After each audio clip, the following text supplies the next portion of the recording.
Hello everyone, welcome back, and you are watching my YouTube channel Technical World. Today I get the following error notification when I try to log in or sign up Roblox on iPhone, iPad or Android.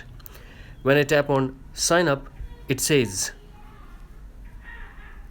something went wrong, please try again.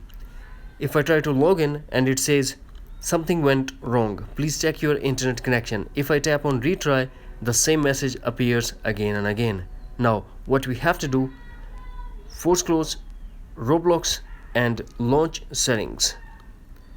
Then go back to general and tap iPhone storage. Here we have to tap on Roblox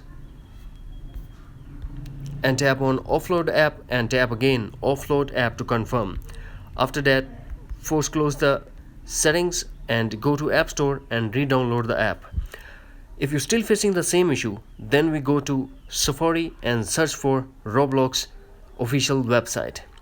Tap on www.roblox.com. We are making things more awesome.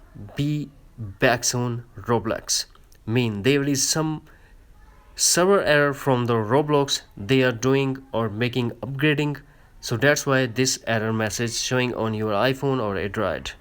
So we have to wait for until the server is stable. That's it. Stay connected. Take care. Bye bye.